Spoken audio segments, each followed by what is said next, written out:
what are called simultaneous equations, which sounds like a fancy name for something. Actually, really important ideas. So simultaneous just means more than one thing happening at the same time.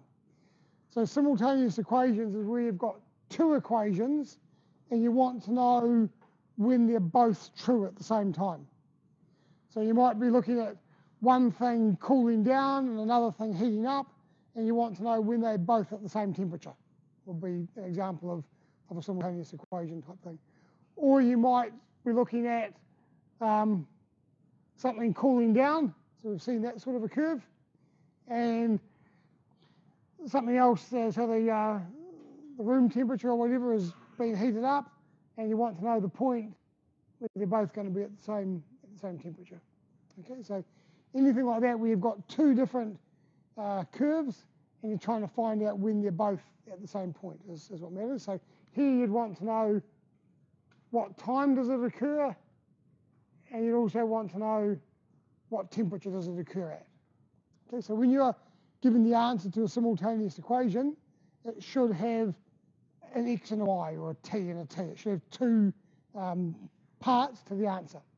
And sometimes you can even get things where there's 2 points. So for example, if this curve was actually part of a parabola, so it's not a temperature cooling down anymore unless someone starts heating it up again, and then this one meets it there, you might have two different points where your line and your curve intersect depending on what you're being modelled. Okay? So you could have the example of a parabola and a straight line. So imagine the straight line is this height, and a parabola is what this pen does. So just watch the centre of the pen and the straight line. Okay, so there's a point here and there's a point here. So it crossed at 2 points. So you might be interested in knowing when are those 2 points occurring. So when was the pen exactly, whatever it is, 1.5 meters above the floor? Okay, so those 2 points, which you can just solve by setting your equation of motion equal to that height. But if this was on a bit of a slope, so you want to know here and here, so they're not at the same level, but they're both on a line.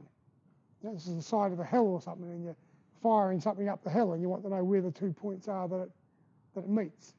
Okay, so this idea of being able to find where two different things are true at the same time is what we mean by simultaneous equations. Okay, and we're going to start off today. We're going to start off with a simple case, which is linear. So we're going to just worry about two straight lines.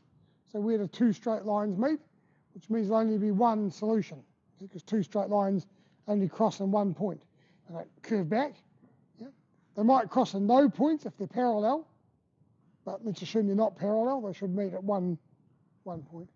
And then tomorrow, we're going to do the linear quadratic form. So a case like this, where you want to find where two of them meet. Okay. The quadratic one, surprisingly, requires the quadratic formula at some point, because you're trying to end up solving a quadratic, so that's not too bad. And the linear ones are pretty straightforward, actually, so we should be able to knock this out in half an hour or so, if that. And then there's a set of exercises for you to have a go at. In the test tomorrow, there's a couple of linear ones, and one of these exponential questions is tomorrow's test. And like I said in the exam, I think there's about 7 marks of simultaneous equations, maybe 3 marks for that and 4 marks for that, I think, something like that. Okay, so let's have a go at linear. So if we're looking at a straight line, what's the equation of a straight line? General form of equation of a straight line.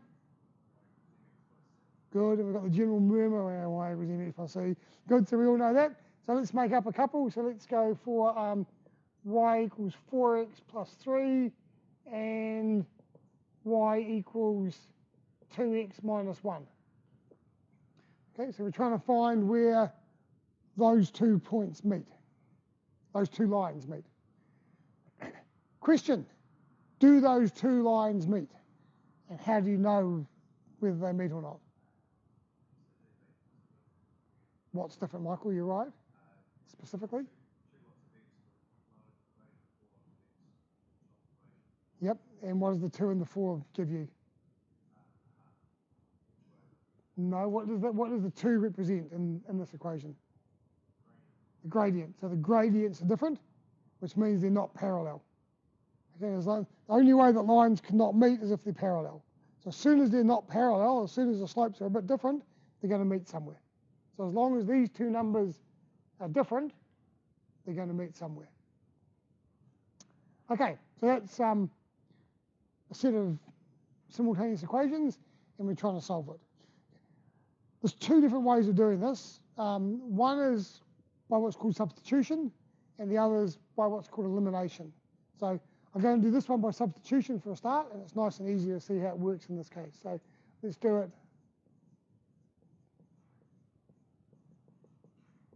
Okay, and in the exam, you can do it either way.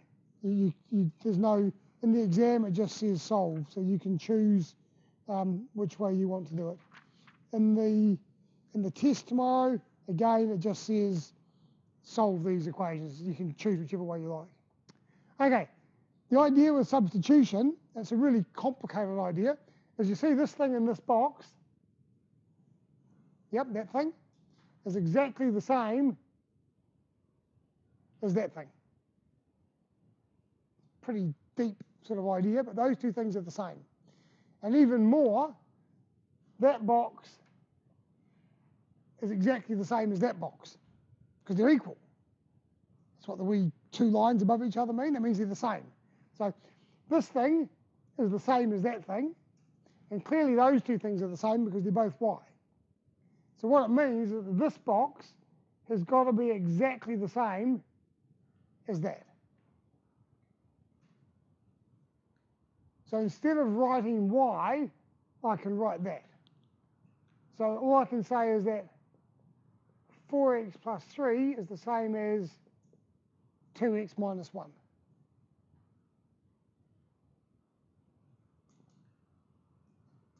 How do you feel about that? They're the same. They're both y's, so the 2 y's are the same.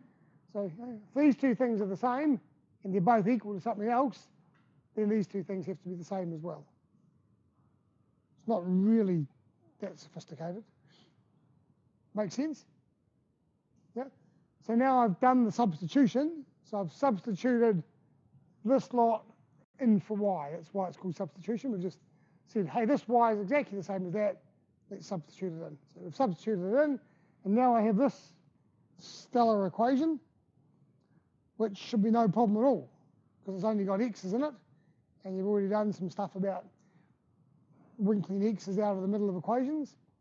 So when you look at that equation, what's the first thing you want me to do?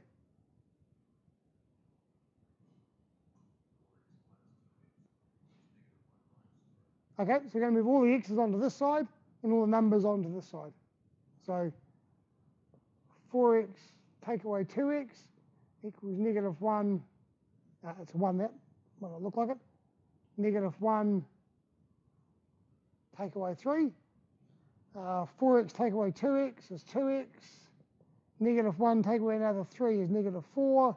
Divide both sides by 2, and we get x equals negative 2.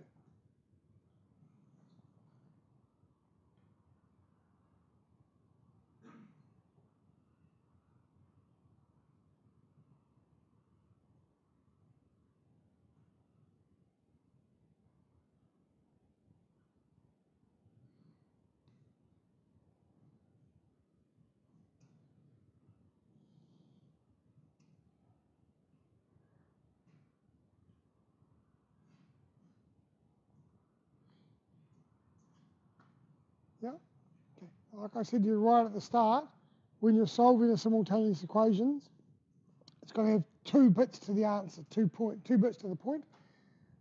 I want to know where the x and the y is. On the graph I rubbed out before, I want to know what the time and the temperature is, not just the time. I want to know both bits. Okay, so if x equals negative 2, so pick either one of these. Let's pick the top one. Y equals 4x plus 3 is 4 lots of negative 2 plus 3, which is negative 8 plus 3 is -5.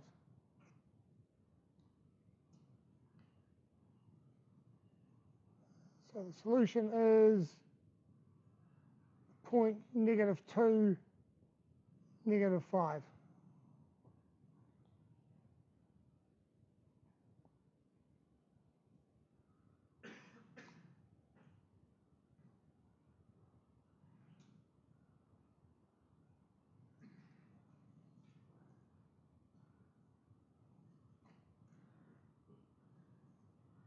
Yep. And the really nice thing about simultaneous equations in an exam or a test is that you can check whether you got it right or not. It's kind of like the reactions on a bending moment thing. So remember when you did in fundamentals, you had trying to work out the reactions on a beam. We had forces going down here and yep, all that sort of business going on. Yep, and you worked out. You took moments about this end and you worked out that reaction. And then you do moments about that end and worked out that reaction. And then you could say, have I got it right? And you could add them up. As long as that plus that equals all those things coming down, you know you've got it right. So it's one of those sort of self-checking things. You've got another way of checking it. It's exactly the same here. We can check we've got this right by seeing, do these numbers work in the other equation? Okay.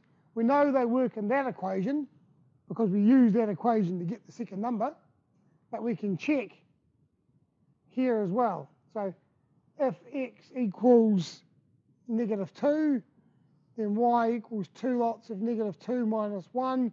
-4 minus 1 is -5. Woo. Yep.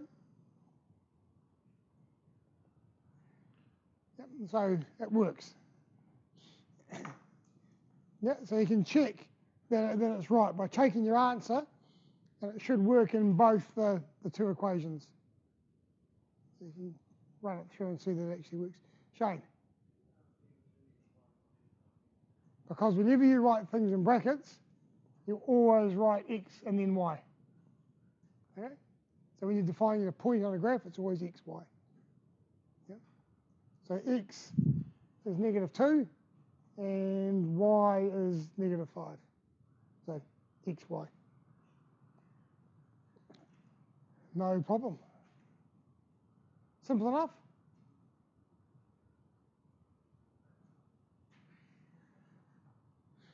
Let's do that one was real nice, and that they both look nice.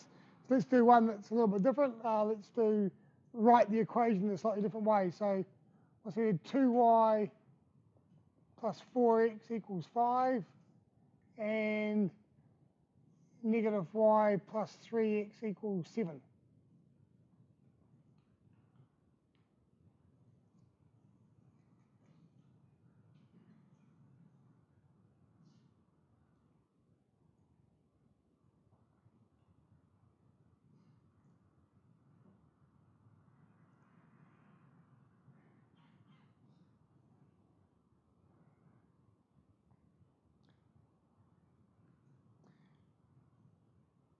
Okay, not quite as obvious as the last one.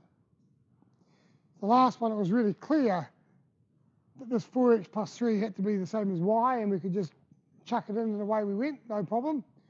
This one doesn't have anything quite that simple. So what do you reckon we're going to do here? Okay, exactly. So first thing, we need to rearrange to make y subject. And you could do x, it doesn't matter. You've got to make one of them. It doesn't matter whether it's x or y, but we said y, so we're going with y. And the other good thing is you get to pick which equation you want to work with as well. So it doesn't matter which equation or which letter. You need to pick one thing that you can easily get by itself. So which equation are you working with, the top one or the bottom one? Which one's easier to get y by itself? The top one? I would have said the bottom one, but the top one's okay. Why the top one? Because it doesn't have a negative? I'm going to go for the bottom one, because it doesn't have to divide by 2. So I'm much happier with negatives than I am with dividing. Dividing freaks me out. You can get weird numbers with dividing, but negatives are fine. We're not scared of negatives. So I'm going to start with the bottom one. So, but the top one will work. I'll do it with the top one as well for you. So for this one, I would just put the y over the other side and then take away 7. So y equals 3x minus 7. Okay, so I've added y onto both sides and taken away 7.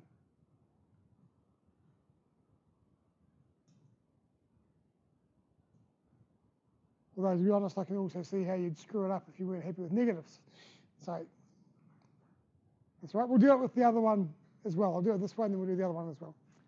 Okay, so we now know y equals, which means we can now make the substitution. So we can now substitute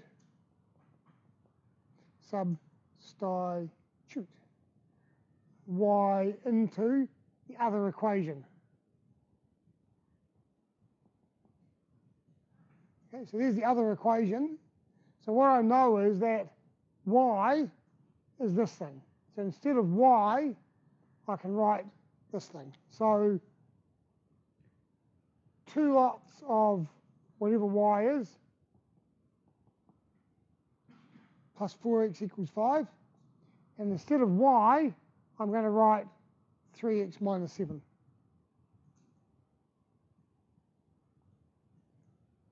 Okay, and the rest of it's just basic rearranging. So that's the key step there. So I'm going to pause for a second, let you have a look at that, see whether you want to ask any questions about that. Okay, so all I'm saying is, instead of y, I can write that because I know that y is equal to 3x minus 7. I can slip that into the equation.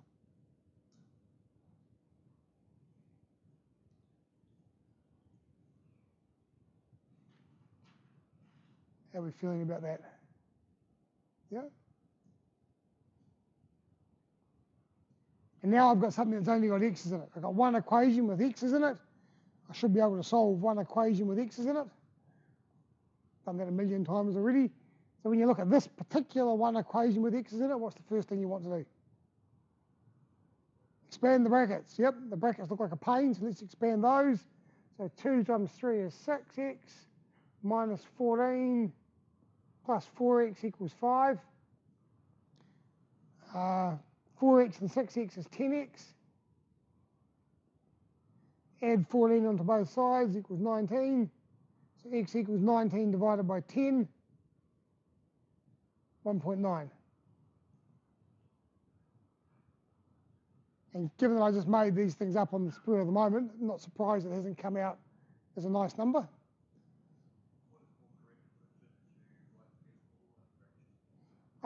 In this case, the fraction would be 19 over 10, which is exactly 1.9. So then they're both equally correct. Personally, I do like fractions. I usually try and stick with fractions if I can. But in that case, it doesn't really matter.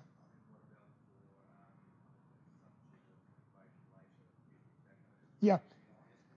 Yeah, so the question is, if you substitute into an equation later, the problem is if you round. So if you have something like 19 over 3, which if you want to write as a decimal would be 6.33333, and you round it to 6.3, and then you substitute into the next equation, you're going to be out by a little bit in the process. So keeping it as a fraction is safer. Yeah. So,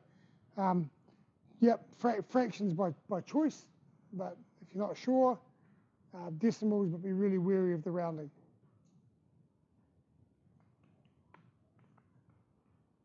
Okay, so having had that conversation, I'm now going to recant my 1.9, and I'm going to use 19 over 10 as I carry on from here. But your calculator can handle fractions, it's all good. Okay, so we've got the value for x, so what do I want to do next? Put it into, it doesn't matter which equation, I can stick into either equation to find y. Okay, so which equation is going to be the easiest way to find y? Yeah, so effectively you've actually got 3 equations to look at now. you've got this one and this one, but this one you've also beaten up to look like that one. So those two are actually the same equation. So which version, that one or one of those two, do you want to use to find y? The third one's easy, isn't it? You've already done the hard work to make it y equals, so why not use that one? So step 3 is to find y, so y equals 3x minus 7. We know that x is 19 over 10. Sorry, lost the 3 there for a second. 3 lots of 19 over 10 minus 7. So what's that? That's 57. Take away 70 is negative 13 over 10, I think. So with the calculator, we'll figure out what's going on there. Yep, no, I'm sticking with that. I'm going to look confident. Bluff it out if it's not right.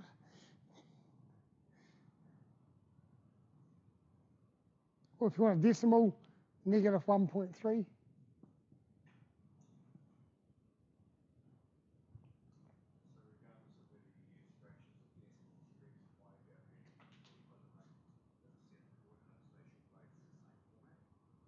Yes, yeah, ideally you don't really want one as a decimal and one as a fraction. I mean, again, if they're exact numbers, it's not wrong, but good taste would dictate that they should both be the same. Yeah.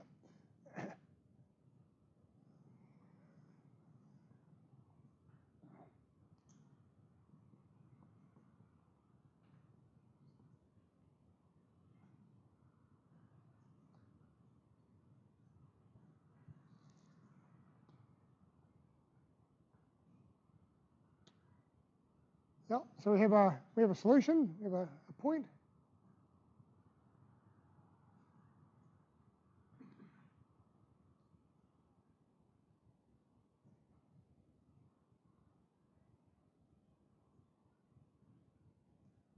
And what's the final thing you want to do with this thing?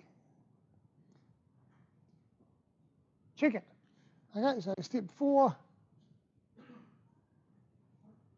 check in the other equation.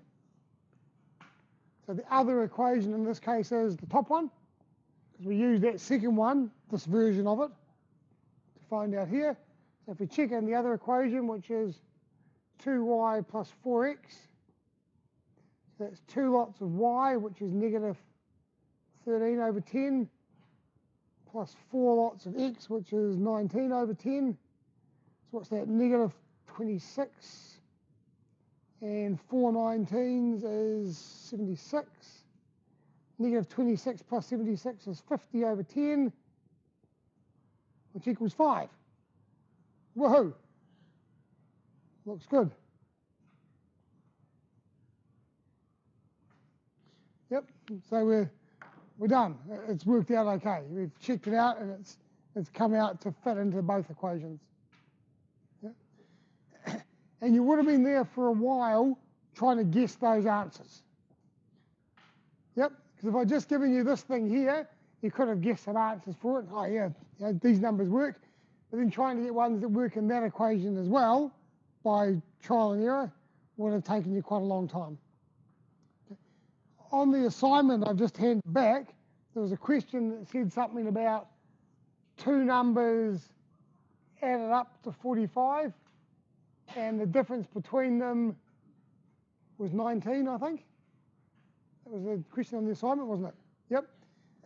And most of you got the right answer, and you did it by some form of trial and error, I suspect. You're like, oh, okay, it's easy enough to work out 2 numbers add up to 45 and just jiggle around until I get 2 that have a difference of 19. Yep. But that's exactly what it's one of these sort of questions, isn't it, really? You can solve it really easily using this approach. Yeah. So that was a simultaneous equation question, even though you hadn't done simultaneous equations. And in terms of marking it, any approach you used was fine. Trial and error, asking the person next to you, any of those things. If you had a psychic octopus or something, you could have asked that; it'd be fine. You could do it any way you like, and it would have been Well, I think octopuses have been replaced by otters this year anyway, so you could have figured it out any way you liked, and we gave you the marks. But this sort of approach saves you having to do trial and error. You can just use simultaneous equation techniques to do it.